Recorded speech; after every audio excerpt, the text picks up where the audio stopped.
नमस्कार दोस्तों, स्वागत है आप सभी का आपके अपने YouTube चैनल हिम रोजगार मित्रा पे।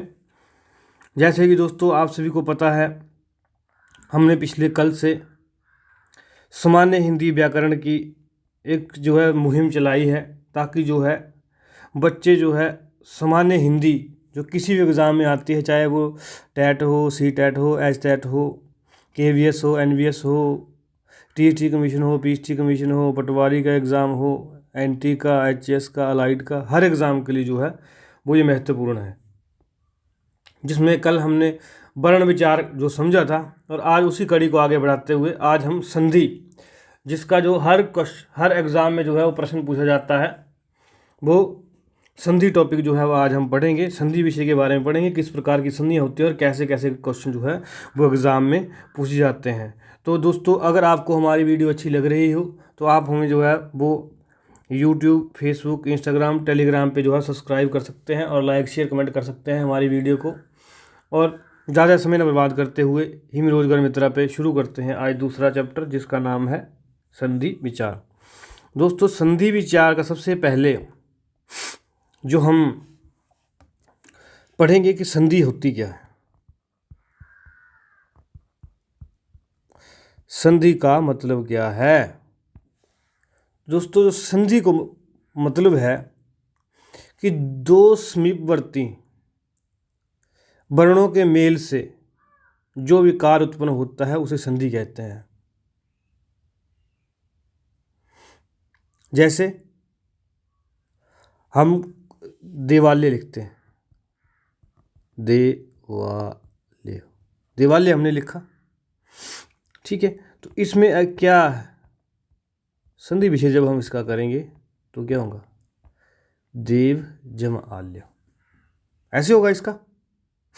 तो हम कह रहे हैं कि संधि की डेफिनेशन क्या है। संधि वो चीज़ है जिसमें दो निकटवर्ती वर्णों का मेल हो जाता है। इन दोनों वर्णों का मेल होकर क्या बन रहा है? देवा, देव का वा बन रहा है आ।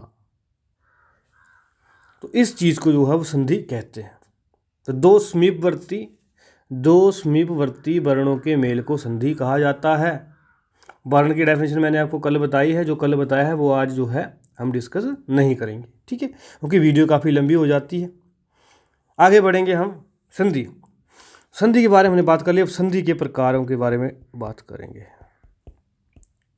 संधि के प्रकार एग्जाम में वो आपको संधि के प्रकार नहीं पूछे जाते, लेकिन अगर आपको संधि के प्रकार पता होंगे तो आपको तो एग्ज़ाम में अगर या संधि पूछी जाती है, संधि विच्छेद पूछा जाता है, लेकिन आपको संधि के प्रकार पता होंगे तो आप किसी भी शब्द का वो संधि विच्छेद कर सकते हैं और किसी भी शब्दों की वो संधि कर सकते हैं। तो ये आपने ध्यान में रखना है, ठीक है। संधि के प्रकारों में मेन हमारे पास तीन प्रकार वो बताए गए हैं। पहला प्रकार है हमारे पास स्वर संधि, ठीक है।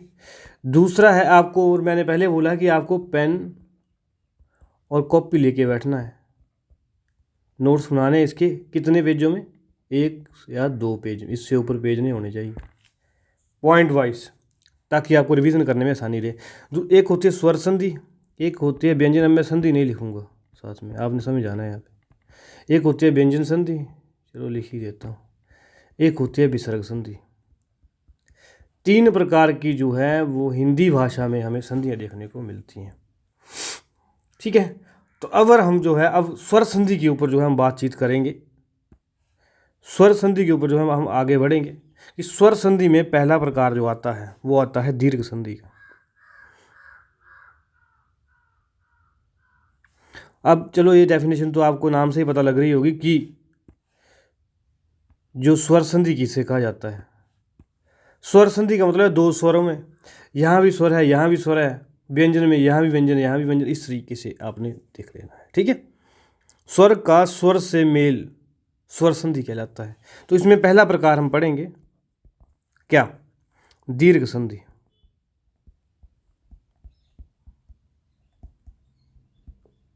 ठीक है। दीर्घ संधि में दोस्तों क्या होता है कि जिसमें दीर्घ संधि में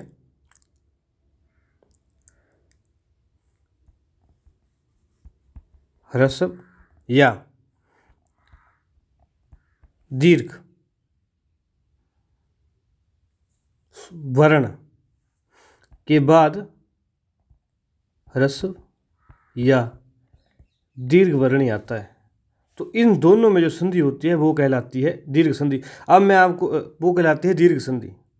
अब मैं आपको जो अब इसकी ह्रस्व और दीर्घ की डेफिनेशन नहीं बताऊंगा, क्योंकि कल बता चुका हूँ, वीडियो काफ़ी लंबी हो जाती है, लेकिन आप एग्जाम्पल से इसको समझ जाएंगे।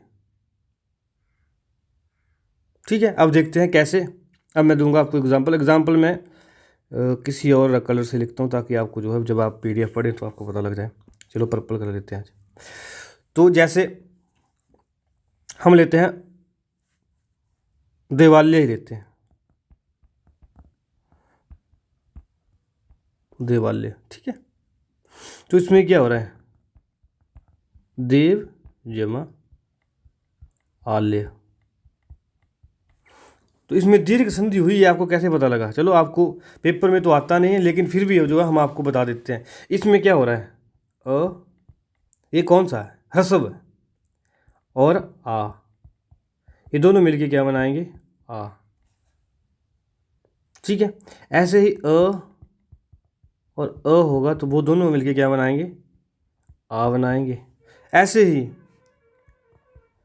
आ और आ होगा तो वो दोनों मिलकर क्या बनाएंगे, आ बनाएंगे। ठीक है, ऐसे ही ये इसकी रूल है, ई प्लस ई होगा तो वो क्या मिलके बनाएंगे, ई। ये क्या है, दीर्घ है। ऐसे ही छोटी ई और बड़ी ई मिलके क्या बनाएंगे, ई बनाएंगे। ऐसे ही जो है हमारे पास जो है वो ऊ, छोटा ऊ मिलके ऊ बड़ा ऊ बनाएंगे। ऐसे ही जो है बड़ा ऊ जमा बड़ा ऊ, वो क्या बनाएंगे, बड़ा ऊ बनाएंगे। ये आपने ध्यान में रखना। ठीक है, नहीं, ये बड़ा ऊ और छोटा ऊ जैसे भी है, ये आपने जो है वो ध्यान रखना है। इस तरीके से मैंने आपको एग्जांपल दे दी है।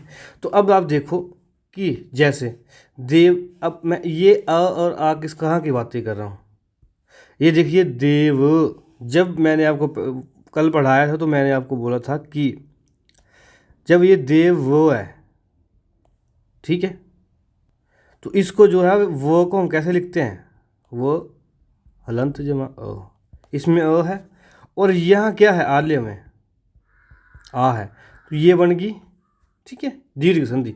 और इसमें कौन सा रूल अप्लाई हो रहा है, ये। ठीक है, इस तरीके से जो है संधि होते हैं। लेकिन आपको जो जिस तरीके से दोस्तों जो आपके एग्ज़ाम आते हैं, आपको एग्ज़ाम में क्वेश्चन आते हैं, आपको ये वाला टेबल जो है वो याद करना है।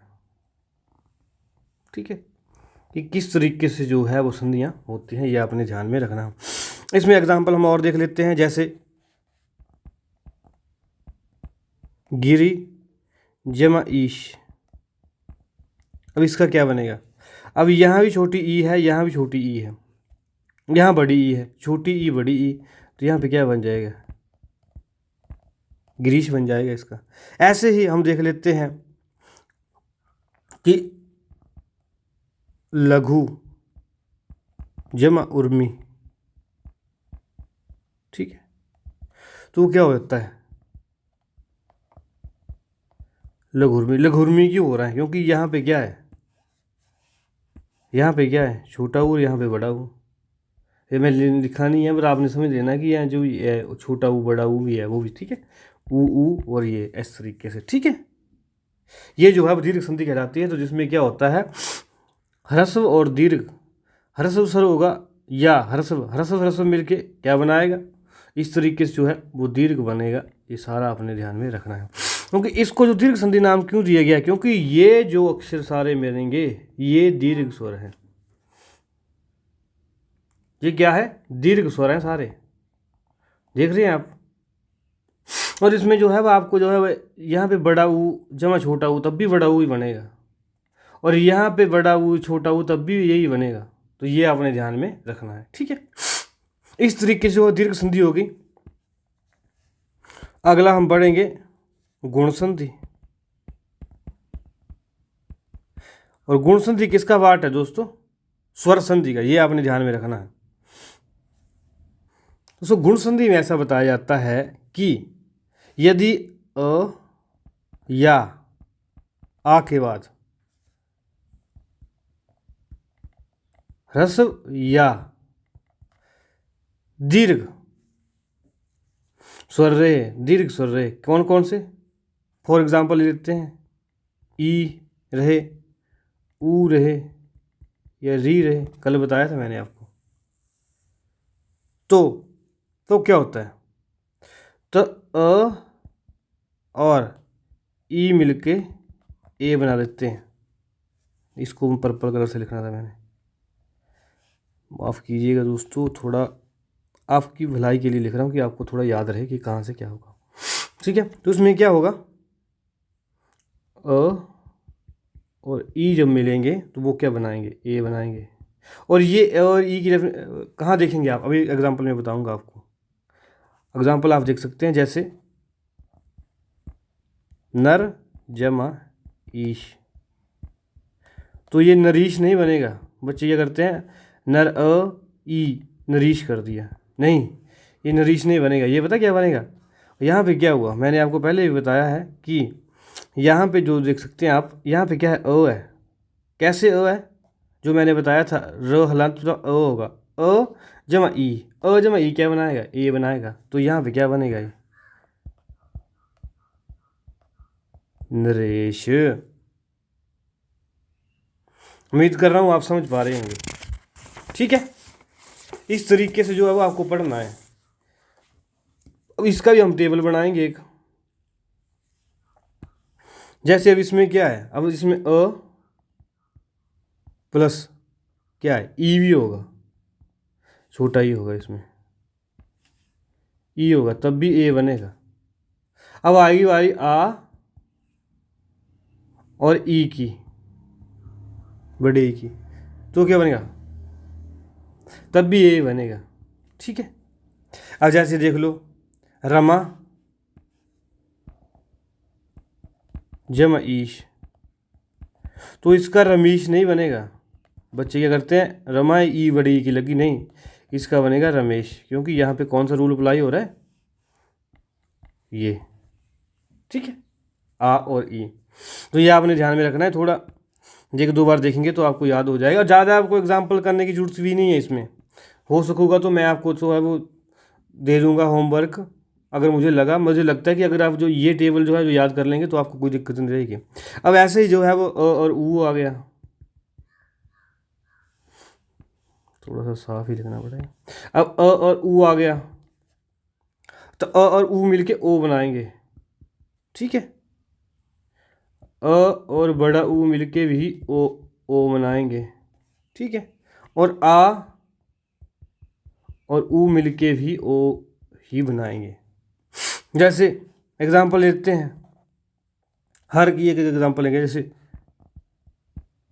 सूर्य जमा उदय। अब ये सूर्योदय थोड़ी बनेगा, आप सोचेंगे कि यहाँ ऊ है तो ये कर दिए सूर्योदय, ऐसे नहीं बनेगा। ये क्या बनेगा, सूर्योदय, क्योंकि यहाँ पे क्या अप्लाई हो रहा है, अ और ऊ, तो अ और ऊ ओ बनेगा, ये अप्लाई हो रहा है। ठीक है, इस तरीके से। जैसे ये देख लेते हैं लास्ट का हमारा उदय, अब जो है महोदय, महाजमा उदय, तो ये आ है और ऊ है, आ और ऊ क्या बनाएगा, ओ, तो ये बनेगा महोदय। इस तरीके से जो है वो संधि जो है वो गुण संधि कहलाती है। ये आपने ध्यान में रखना है कि कौन सा गुण जो है वो यहाँ पे चलेगा, तो ये आपने ध्यान में रखना है। जो पर्पल में जो बताया है ये जो है वो ये टेबल ही आपको जो है वो याद करने लायक है इस पूरी वीडियो में से, बाकी सब चीज़ें आपको समझाने के लिए। ठीक है, अगली संधि की ओर बढ़ेंगे दोस्तों। अगली संधि जो स्वर संधि है वो हमारे पास क्या है, पार्ट नंबर 3, वो क्या है, वृद्धि संधि। वृद्धि संधि, अब वृद्धि संधि में क्या होगा, वृद्धि संधि में क्या होगा, जो ऊपर नहीं हुआ वो यहाँ होगा। तो हिमरोजगार मित्र चैनल पे आपको हम संधि समझा रहे हैं, वृद्धि संधि का मतलब क्या है कि यदि अ और आ के बाद, अब देखेंगे कि यदि अ और आ के बाद ए और ए हो तो दोनों मिलके ए और औ बनाते हैं। चलो इसको हम समझते हैं वृद्धि संधि कैसे होगी। हमने कहा कि यदि अब इसको भी टेबल ही बनाएंगे सीधा ही, ताकि ज़्यादा समय बर्बाद ना हो। प्लस ए हो यहाँ पे, ह्रस्व और दीर्घ है ये, ठीक है। तो इसका क्या बनेगा, बड़ा ए बनेगा, ठीक है। ये आपने ध्यान में रखना है। यदि आ प्लस ए हो तो क्या बनेगा, तब भी ए बनेगा, ठीक है। ऊपर इसमें और इसमें संधि नहीं थी, अ और ई उसमें संधि थी, ठीक है। यहाँ इसमें और इसमें संधि, ये आपने ध्यान में रखना है। आपको जो है बेसिकली ये टेबल याद रखने हैं, किसमें जो है क्या क्या चेंज होता है। नाम तो आपको पूछेगा कोई नहीं, लेकिन फिर भी आपके नॉलेज के लिए बता देते हैं कि अ और ए का, ए हो गया बड़ा ए, उसमें ए हो गया, ठीक है। और जैसे अ प्लस ओ हो गया तो ये क्या हो जाएगा, आओ, ठीक है। वैसे ही बाकी सब चीज़ें जो है वो चेंज होगी, ये आपने ध्यान में रखना है। अब देखते हैं एग्जाम्पल। जैसे हम एग्जाम्पल कोई भी ले सकते हैं, जैसे जल जमा ओध, तो यहाँ पे क्या अ और ओ, तो ये क्या बनाएगा, जलौध, ठीक है। वैसे ही हम लेते हैं कोई भी एग्जाम्पल और ले सकते हैं अभी, एक जमा एक। अब यहाँ पे आप देखिए, यहाँ पे क्या है अ और यहाँ पे क्या है ए, तो ये क्या बनाएगा, ए, ठीक है। तो ये क्या बनेगा, एक एक हो, तो ये आपने ध्यान में रखना है, ठीक है। अब जैसे हम ले लेते हैं कोई और एग्जाम्पल, विचार लेते हैं, विचार जमा ऐक्य, तो ये क्या बनेगा, बड़ा ए, विचार ऐक्य,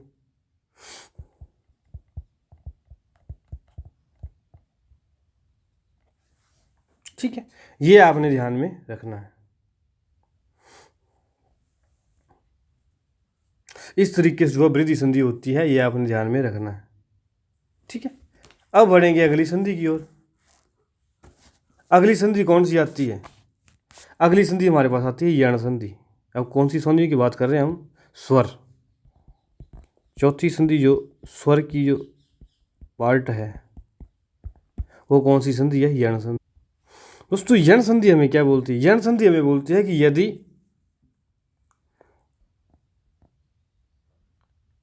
ह्रस्व और दीर्घ, मतलब छोटा ई बड़ा ई ऊ और री, छोटा ई बड़ा ई, छोटा ऊ बड़ा ऊ और री आए, और उसके बाद कोई भिन्न स्वर आ जाए, कोई अलग स्वर आ जाए। अभी एग्जाम्पल से बताऊंगा मैं आपको, कोई अलग स्वर आ जाए, अलग स्वर आ जाए तो क्या चेंज होता है, ये इंपॉर्टेंट चीज़ है। ये काफ़ी बार आप जो है वो आपको इसमें जो है परेशानी होती है जब एग्ज़ाम में सवाल आता है।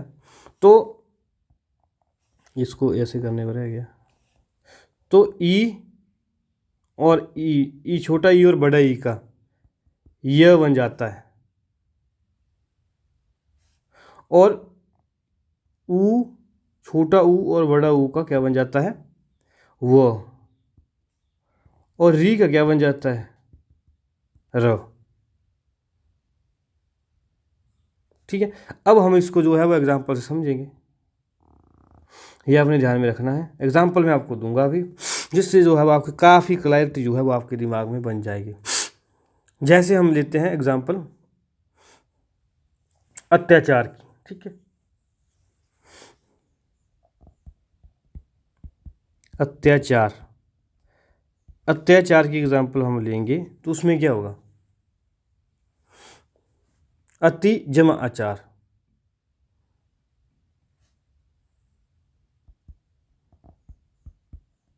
अति जमा आचार, ठीक है। अति जमा आचार ये आपने ध्यान में रखना है। अति में क्या होगा, छोटा ई और अत ई, हाँ ठीक है, छोटा ई और आ, ठीक है। ये आपने ध्यान में रखना है। ये इसका जो है वो य हो गया क्योंकि यहाँ पे जो है अलग स्वर आ गया, ठीक है। ऐसे ही यदि हम बोले कि गति जमा अवरोध,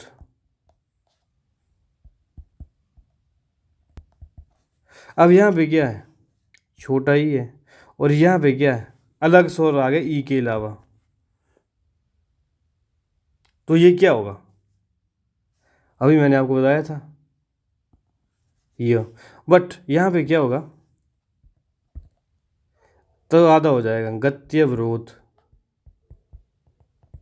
ये आपने ध्यान में रखना है। अब जैसे आपने नॉर्मल शब्द पढ़ा होगा एक इत्यादि, कई बार बोलते हैं हम इत्यादि इत्यादि, तो इसका जो संधि विच्छेद क्या होता है, इति जमा आदि। ये टर्म कई बार एग्जाम में आई है, मुझे लगता है कि इस बार ना कहीं किसी एग्जाम में आ जाए, ठीक है। इस तरीके से जो है वो यण संधि होती है, तो ये आपने ध्यान में रखना है। ये मैंने टेबल आपको बता दिया है, ई का यह हो जाता है अगर, जैसे आप देख सकते हैं जो ऊपर हमारे पास एग्जाम्पल थे उनसे जो है वो ये चीज़ें कैसे भिन्न है। यहाँ पे कोई अलग स्वर आ रहे हैं, जैसे ई के बाद ए आ गया अचानक, आ गया अचानक, ई, ये छोटी ई के बाद आ गया, छोटी ई के बाद आ गया, इस तरीके से जो है वो ये चीज़ें जो है वो चेंज होती हैं। ई के ऊपर आ गए थे, ई के ऊपर आ गया, फिर यहाँ ई के ऊपर आ गया, इस तरीके से जो है वो ये चीज़ें जो है वो चेंज हो गई। आपने ये चीज़ याद रखनी है, ठीक है। जो लास्ट स्वर संधि जो आती है हमारे पास पांचवी, वो आती है अयादी संधि।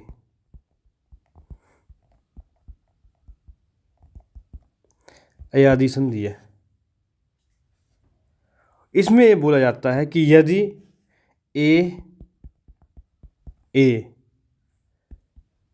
ओ आओ के बाद कोई स्वर आ जाए तो क्या होगा, तो फिर वही होगा जो हम टेबल में लिखेंगे, तो वो होगा ए का अय हो जाएगा और बड़े ए का आय हो जाएगा, ओ का अव हो जाएगा और आओ का आव हो जाएगा। आव कैसे, हलंत, ये होता है। ये आपने ध्यान में रखना है। इसको अयादी संधि बोला जाता है। अब इसको हम समझाएंगे आपको एग्जाम्पल से, ये आपने ध्यान में रखना है। अब जैसे आपने नॉर्मल शब्द सुना होगा नयन, नयन होता है आँख, तो नयन की संधि जो है वो न जमा अन नहीं होगी, ये आपने ध्यान में रखना है। न की संधि ने जमा अन नहीं होती है, इसकी संधि क्या होगी है, ने जमा अन। अब आप देखो कि हमारे पास क्या हुआ, ए के बाद क्या आ गया, सॉरी इस ए के बाद क्या आ गया, ये वाला, ये एक मात्रा वाला, इसमें ए आ गया और उसके बाद क्या आ गया, स्वर आ गया अ, तो न एक किस में बदल जाएगा, य में, आयो आयो नयन, ठीक है।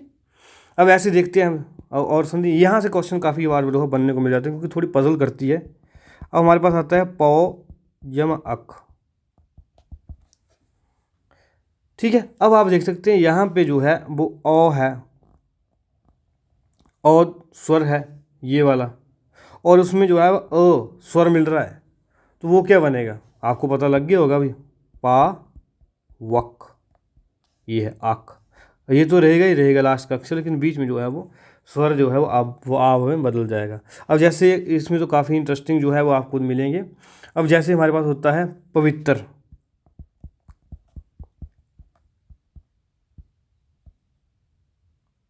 पवित्र जो हमारे पास होता है, पवित्र की क्या होती है हमारे पास, पौ जमा इत्र। अब इसमें क्या हुआ, अब देखियो आप, ओ और ई हो गया, ओ के बाद स्वर आ गया, तो अब हो जाएगा पवित्र। ये आपने ध्यान में रखना है, ठीक है। तो ये हमने आपको बताया कि जैसे अब आप, जैसे ये है ओ है और यहाँ पे अ है, ठीक है, तो ये पावक बना रहा है क्योंकि ओ और अ पावक बनेगा। इस तरीके से जो भी संधि होगी ये आपने ध्यान में रखना है। अब जैसे एक शब्द और देख लेते हैं, ये थोड़ा आपको कठिन लग सकता है। अब बताएंगे नायक। अब नायक है, नायक में क्या होगा, न जमा अक। अब आप देख सकते हैं कि ये हुआ, ये इसका बन गया आयक और अक तो पहले ही था। इस तरीके से जो है वो हमारे पास स्वर संधि होती है। ये आपने ध्यान में रखना है। स्वर संधि के 5 प्रकार हमने बता चुके हैं आपको। इस तरीके से हम आगे बढ़ेंगे क्योंकि लेक्चर काफ़ी लंबे हो जाते हैं। आगे बढ़ेंगे व्यंजन संधि की ओर।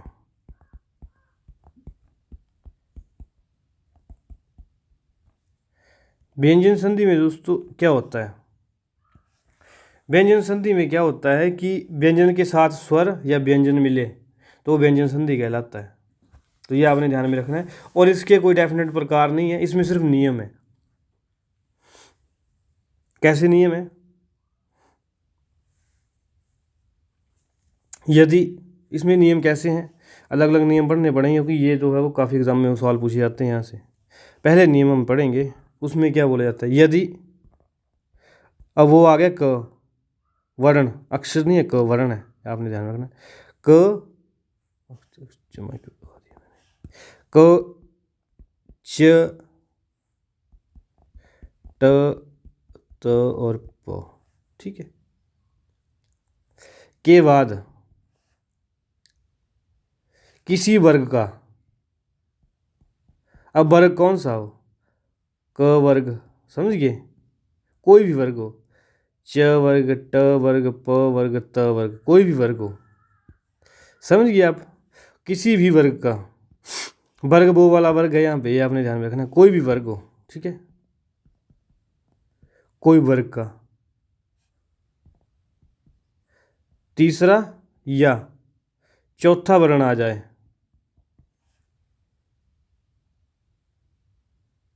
ठीक है, या क च ट प त के बाद यदि किसी वर्ग का, किसी लिख देता हूं यहाँ पे, किसी वर्ग का तीसरा या चौथा वर्ण आ जाए, या और य र ल और ब हो, या कोई स्वर हो, या कोई स्वर हो, तो इन जो शब्दों का क्या होता है, तीसरा वर्ण, थर्ड वर्ण बन जाता है। जैसे क वर्ग का तीसरा वर्ण क्या होगा, ग, और च का तीसरा वर्ण क्या होगा, च छ ज, ऐसे ही ट ठ ड, ऐसे ही त थ द, ऐसे ही प फ ब, ये आपने ध्यान में रखना, ऐसे हो जाता है, तृतीय वर्ण हो जाता है, थर्ड वर्ण। अब आपको जो है वो ये मैंने कहानी बता दी कि जो जब जो है वो क च ट त प के साथ जो है कोई स्वर आ जाता है या किसी वर्ग का तीसरा चौथा वर्ण आ जाता है, ये लब आ जाता है, तो ये ग जब हो जाता है। अब आप एग्जाम्पल से ज़्यादा समझेंगे, एग्जाम्पल से कैसे समझेंगे, अब आप देखेंगे कि आपने कई बार सुना होगा, वो बड़ा दिग्गज बंदा है जी, दिग्गज, और दिग्गज का संधि विच्छेद क्या होता है, दिक जमा गज। अब आप देखिए कि यहाँ पे क्या था, क था, क के बाद क्या है, क वर्ग का तीसरा वर्ण है ग। ठीक है, तो क्या होगा, जो ये क है इसका क्या हो जाएगा, ग बन जाएगा। और ग कितना बनेगा, आधा बनेगा ग। ये आपने ध्यान में रखना है, आधा ग बना इसलिए आधा ग आया, क्योंकि यहाँ पे हलंत है। ये आपने ध्यान में रखना है।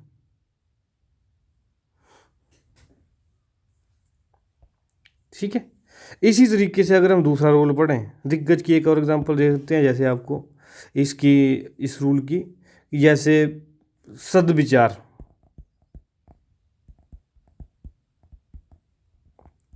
सद्विचार है तो सद्विचार का क्या होगा, सत्य जमा ये अच्छे विचार हो, सत्य विचार हो जिसके। अब आप यहाँ पे देखिए इसमें क्या हुआ कि त है, उसके बाद स्वर आ गया ई, छोटा ई। ठीक है, ठीक है, वो आ गया। तो यहाँ पे क्या हो गया,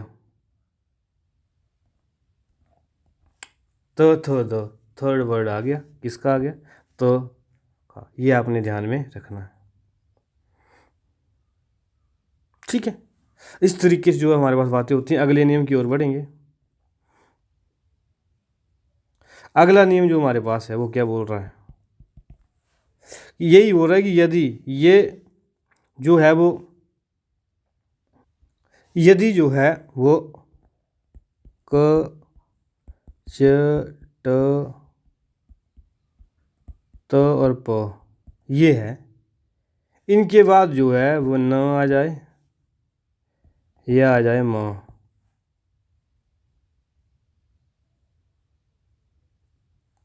ठीक है, ये आ जाए, तो यहाँ से जो भी शब्द आएगा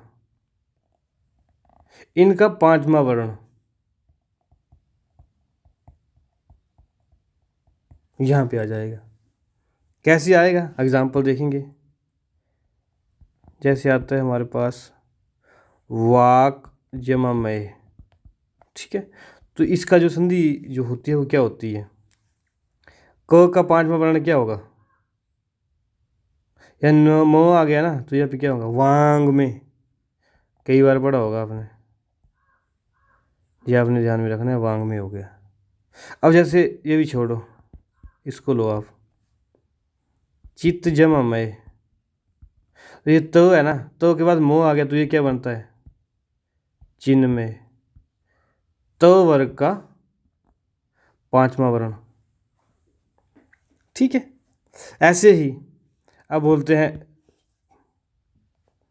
जगन्नाथ। जगन्नाथ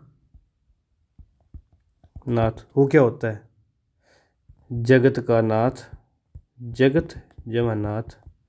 अब ये देख सकते हैं आप कि क्या हुआ यहाँ पे, तो का पांचवा वर्ण यहाँ पे आ गया। ये आपने ध्यान रखना है कि क च ट प के बाद जो है न या म आ जाता है तो पांचवा वर्ड वहाँ पे हो जाता है। ये आपने ध्यान में रखना है।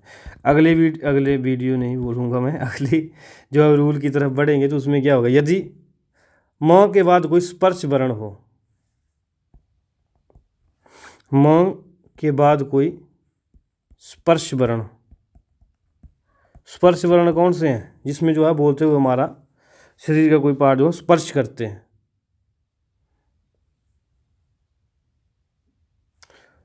तो क्या होता है, तो म का अनुस्वार बन जाता है। ठीक है, या म का अनुस्वार बन जाता है, बिंदी बन जाती है, या वर्ग का पांचवा वर्ण हो जाता है। यहाँ भी उस वर्ग का पांचवा वर्ण। ठीक है, एग्जाम्पल देके समझेंगे। अब जैसे सबसे जो हर किसी व्यक्ति में आजकल पाया जाता है अहंकार,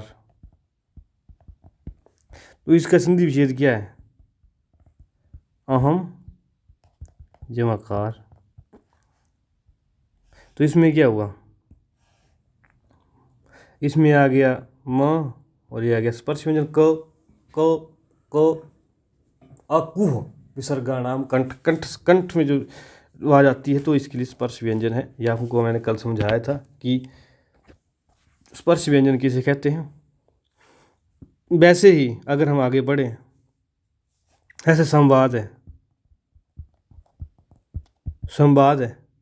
तो संवाद का क्या होता है? संधि विच्छेद। सॉरी, मैं तो एग्जांपल ही आपको गलत दे गया इसकी, इसमें नहीं आएगी, अगले रूल में आएगी एग्जांपल ही। और जैसे संताप है, संकल्प लेते हैं, संकल्प। संकल्प है, संकल्प की एग्जांपल, संकल्प में क्या होता है? सम जमा कल्प। ठीक है, अब देखेंगे यहाँ पे क्या हुआ, म स्पर्श व्यंजन आ गया क, तो ये क्या बन गया? अनुस्वार। ठीक है, इस तरीके से जो बातें होती हैं ये आपने ध्यान में रखना है। थोड़ा वीडियो आज भी लंबी हो रही है, मैंने सोचा छोटी बनाऊंगा, पर नहीं, क्योंकि कंसेप्ट जो है ना आपको कैसे ही क्लियर होगा। आगे बनेंगे, यदि जो है म के बाद अंतस्थ या उष्म वर्ण हो तो क्या होता है? तो म का केवल अनुस्वार होता है, म का अनुस्वार। अब यहाँ पे जो है वो आप डिफरेंस देख सकते हैं इन दोनों रूलों में, कि यहाँ पे क्या हो रहा है कि यदि म के बाद स्पर्श वर्ण हो तो अनुस्वार भी हो सकता है या पांचवा वर्ग भी आ सकता है, बट यहाँ पे क्या होगा, वो अंतस्थ और उष्म वर्ण आएंगे तो सिर्फ अनुस्वार होगा और कुछ नहीं होगा। यह आपने ध्यान में रखना है। अब जैसे संवाद की एग्जांपल ली थी मैंने,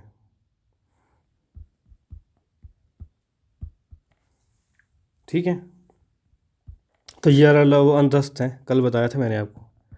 तो सम जम वाद है, तो इस म का बिंदी बन जाती है अनुस्वार। अब संसार है जैसे, तो ये सम जम असार होता है। ठीक है, ऐसे ही संरक्षक है, तो इसका क्या होता है? सम जम रक्षक। अब ये क्यों हो रहा है, आप समझ पा रहे हैं ना इसको? क्योंकि म और उसके बाद जो है वो स, उष्म स, जब आप बोलेंगे तो मुंह से गर्म हवा आती, तो ये बिंदी बन जाती है उसके अनुसार। ये आपने ध्यान में रखना है। अब अगला जो रूल नंबर 5 हमारे पास आ गया, किसमें? व्यंजन संधि में। ये दोस्तों इतनी बारीकी से आपको कोई नहीं करवाएगा। लोग आते हैं सीधा बोलते हैं म और ल बन के य बना देते हैं, आ और उ बन के अ बना देते हैं और सीधे आगे जाते हैं। मैंने आपको ये भी छूट दिया कि जब आपने मेरी वीडियो देखनी है आप 1.5x पे देखिए, ठीक है, बट आप कंसेप्ट क्लियर करिए, आपका जीवन में कभी क्वेश्चन गलत नहीं होगा। रट्टा मारने को तो हजारों मिल जाएंगे। और त के बाद क्या आता है? यदि ग घ द ध, इनमें से कोई भी ब भ य र व या कोई स्वर आए तो क्या बन जाता है? तो बन जाता है द। ठीक है, आपने ध्यान में रखना है। जैसे सिंपल एग्जांपल, सत जमा गति, ये क्या बनेगा? सदगति। ठीक है, और जैसे ले लेते हैं कुछ भी, आजकल तो बस उद्योग का लेते हैं दोस्तों, उद्योग। ठीक है, तो उत जमा योग, उद्योग बन जाता है। ठीक है, ऐसे ही सतधर्म हो गया, आसान से शब्द देते हैं, जगत जमा ईश, ये नहीं आया आप, इसमें हमने स्वर की एग्जांपल ली है, तो ये क्या बनता है? ओम जय जगदीश। तो ये कैसे बन गया? ये आप देख रहे हैं ना, त है और स्वर आ गया ई, तो जगदीश बन गया। ठीक है, अगले की ओर बढ़ेंगे, 6वें टाइप की रूल की तरफ। यदि त या द के बाद च या छ हो तो क्या होता है? तो त का क्या बन जाता है? तो दोस्तों त का बन जाता है च।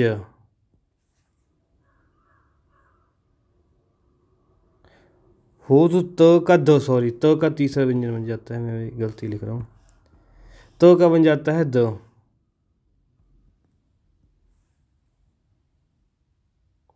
तो त का द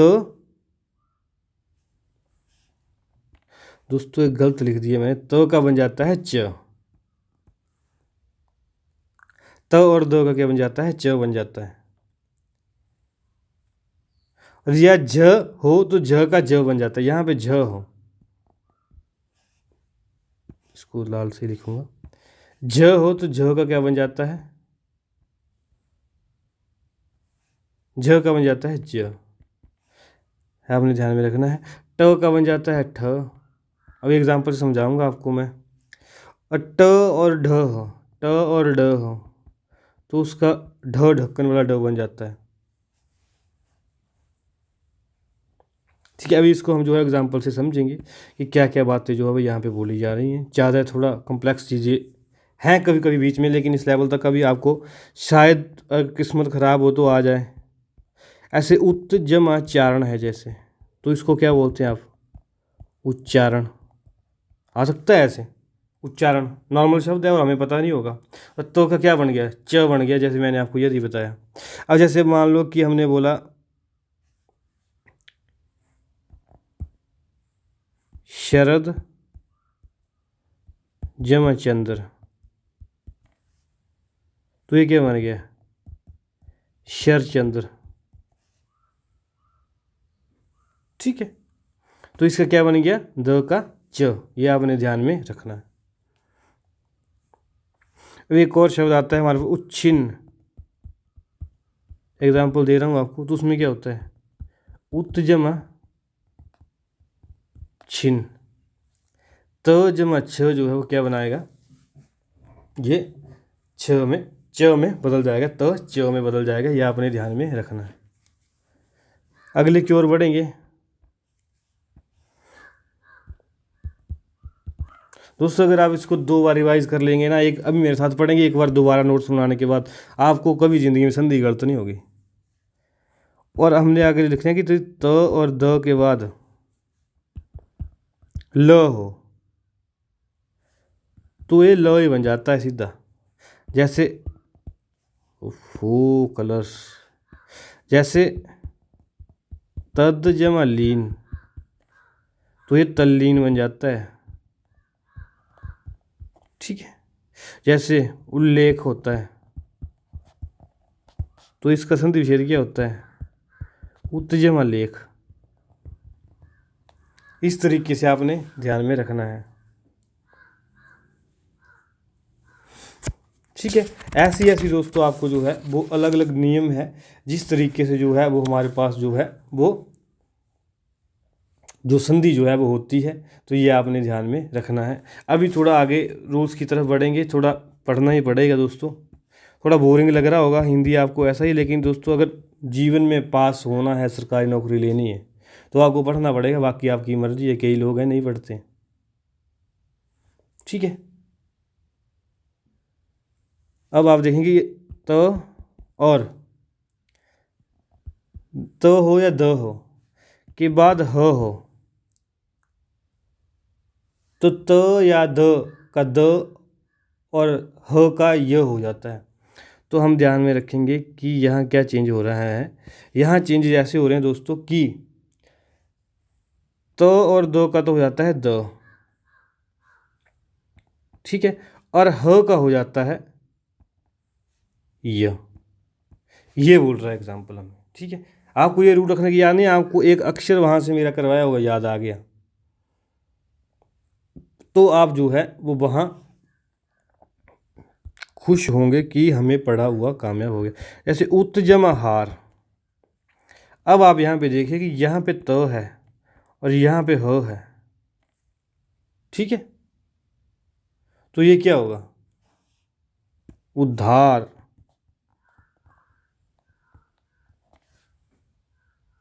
इसका द हो गया, आप देखो यहाँ पे तो का द हो गया, ये है, और ह का ये हो जाता है। यदि यहाँ पे ह हो तो उसका ये हो जाता है। ठीक है, आपने ध्यान में रखना है। जैसे अब एक और एग्जांपल देते हैं, जैसे लिखा होता है तदित, तत् जमा हित, तो ये क्या बनता है, तदित। तो ये आपने ध्यान में रखना है, ऐसे ऐसे चीज़ें जो है वो होती हैं। अब दोस्तों अगली संधि आएगी विसर्ग संधि।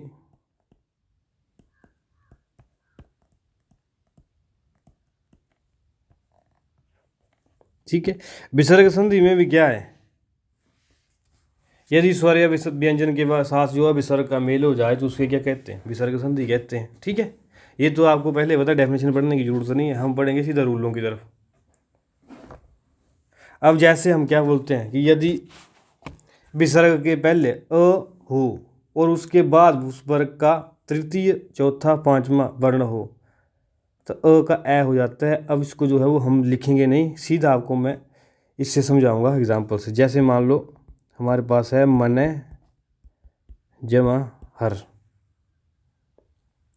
ठीक है, तो इसका जो क्या बनता है, मनोहर। ठीक है, ये क्या रूल बोल रहा है कि यदि जो है ना हमारे पास विसर्ग के पहले अ हो तो ऑब्वियसली अ है, न जमा अ मन अ है, और उसके बाद किसी वर्ग का तृतीय चौथा या पांचवा, तीसरा चौथा पांचवा वर्ण हो या यर लव हो तो विसर्ग सहित अ का ए हो जाता है। यह आपने ध्यान में रखना है। इस तरीके से जो चीज़ें जो है चेंज होती है। अब देखो आप एग्जांपल, जैसे हमारे पास है सर जमा ज्य, तो ये क्या बन जाएगा, सरोज। मन जमा हर, मनोहर। फिर होता है यशोधरा, गलत हो गया। जैसे हमारे पास है यशोधरा, तो ये क्या होगा, यश जमा धरा। इस तरीके से जो है वो आपने ध्यान में रखना है। ऐसी चीज़ें जो है वो होती हैं। आगे बढ़ेंगे हम। आगे हम क्या बोल रहे हैं कि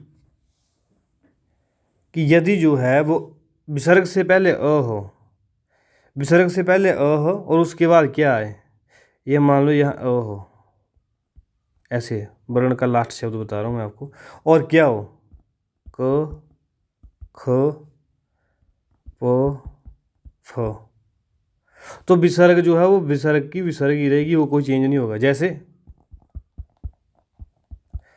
प्रातः जमा काल, तो ये क्या बनता है, प्रातः काल। ठीक है, अब आपने देखा होगा जैसे होता है दुख, दू जमा ख, तो ये क्या बनता है, दुख ही बनता है। इस तरीके से जो है वो आपने ध्यान में रखना है। लेकिन कुछ अपवाद भी हैं इसमें। कैसे, जैसे हमारे पास होता है मन जमा कामना, तो ये क्या बनता है, मनोकामना। तो इस तरीके से आपको जो है ये, अगर आप दोस्तों जो शब्द मैं लिखा रहा हूँ इनकी लिस्ट भी बना लेंगे ना, तब भी जो है वो आपके जो कंसेप्ट क्लियर हो जाएंगे। और जितना ज़ोर से मैं पढ़ा रहा हूँ मुझे लगता नहीं कि अब कोई आपका कंसेप्ट इसके अलावा बचेगा। जैसे नमः जमा कार है, तो ये क्या है, नमस्कार है। ठीक है, ऐसे ही पूरे जमा कार है, तो ये क्या है, पुरस्कार है। ठीक है, इस तरीके से जो है वो होता है।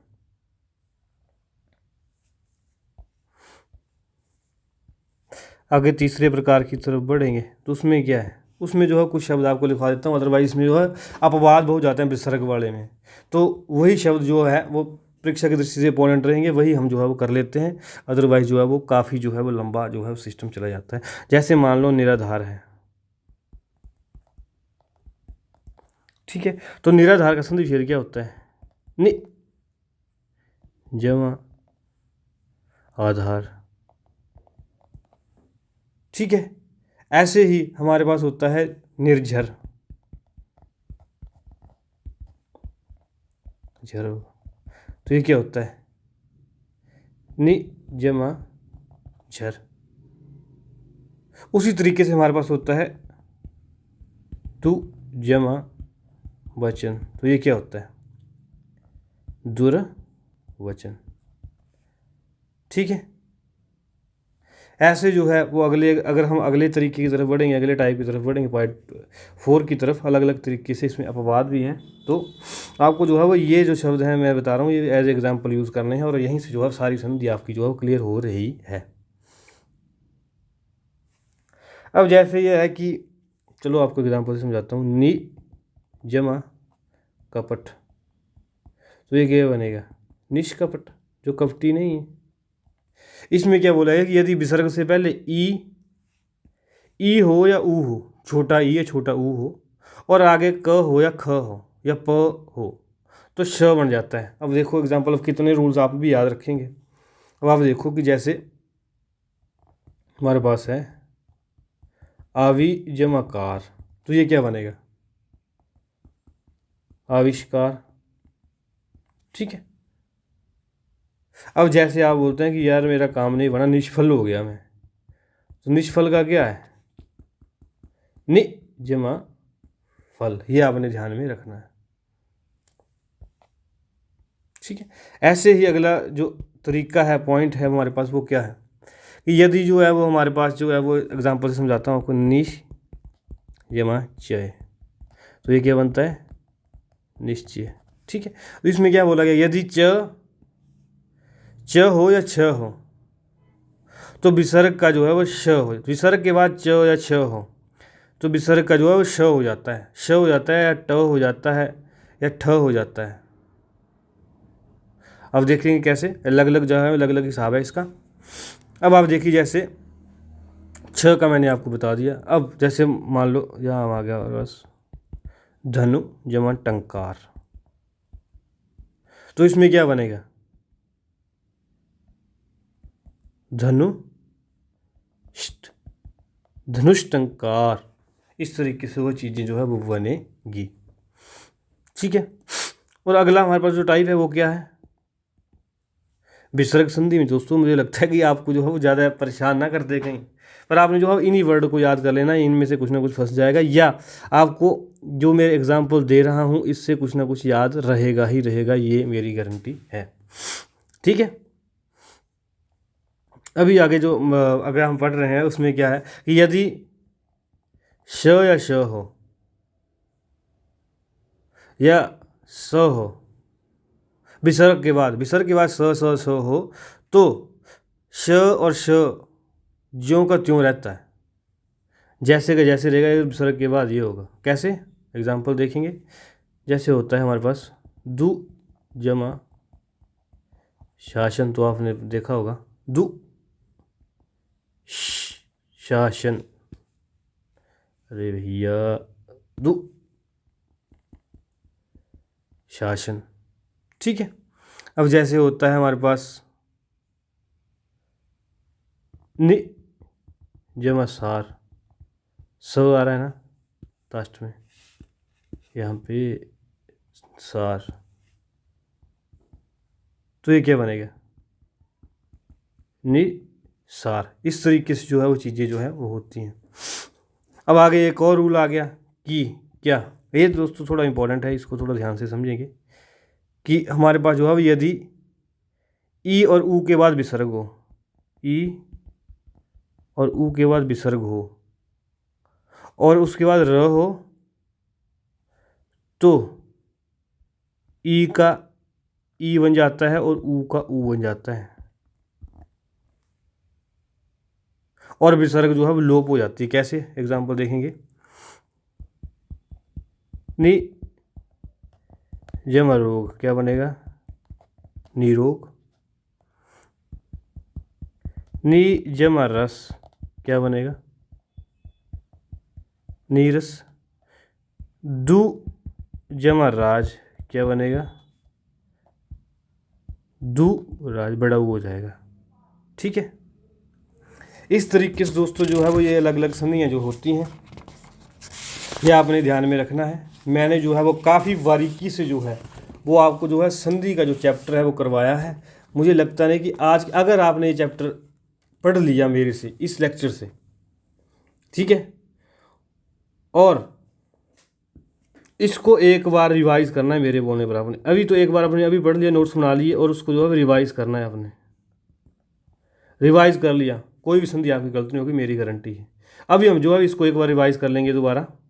मैंने आगे टेबल बनाया है, ये टेबल में मैंने क्या क्या बता दिया आपको कि संधि होती है 3 प्रकार की, स्वर संधि, विसर्ग संधि, व्यंजन संधि। यहीं से करते हैं, स्वर संधि, व्यंजन संधि, विसर्ग संधि, व्यंजन संधि। स्वर संधि कितने प्रकार की होती है? 5 प्रकार की, दीर्घ, गुण, वृद्धि, यण आदि।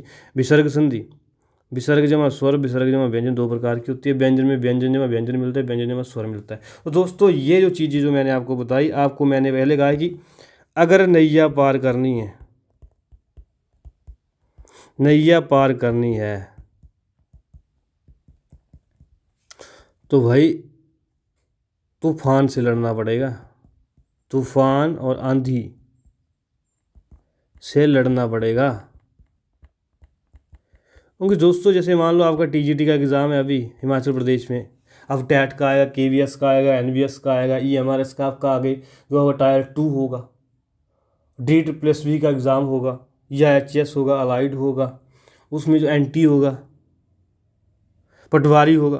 दोस्तों उसमें जो आपको पता है कि आजकल कंपटीशन इतना कि एक एक क्वेश्चन की वैल्यू भाई, मान लो कि आपने जो 40-45 मिनट ला के 50 मिनट ला के जो है ये वीडियो देख ली और आपका जो है एक क्वेश्चन जो है सही हो गया, दोस्तों आप जो है वो हज़ारों बंदों से आगे निकल गए, हज़ारों कंपटीटर से आप आगे निकल चुके हैं। ये वाली आप बात ध्यान रखना।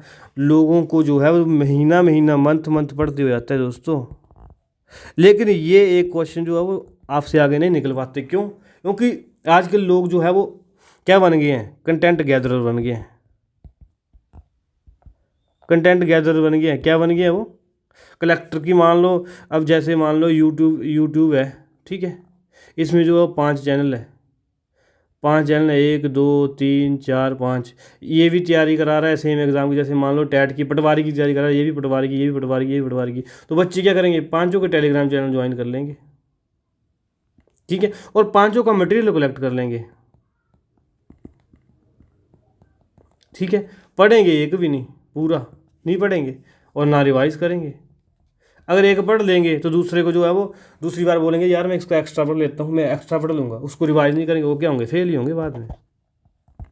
इट्स ऑब्वियस है, प्रोसेस जो पता है आपको, जो प्रोसेस क्या है, फेलियर का प्रोसेस है। इसी तरह से जो है वो सारा जो लोग हैं जो टेस्ट में पिछड़ जाते हैं। दोस्तों हिम रोजगार मित्रा चैनल पे आप लोग इतनी देर तक बने रहे, आप सभी का बहुत धन्यवाद। जॉब की तैयारी जिम्मेवारी हमारी। अगर आपको हमारे एफर्ट जो है पसंद आ रहे हैं, आप हमारी वीडियो को लाइक शेयर कमेंट कर सकते हैं। इंस्टाग्राम, फेसबुक, टेलीग्राम, हर जगह जो है आप हमें ज्वाइन कर सकते हैं, ताकि इंपॉर्टेंट अपडेट से जो है वो आप जुड़े रहें।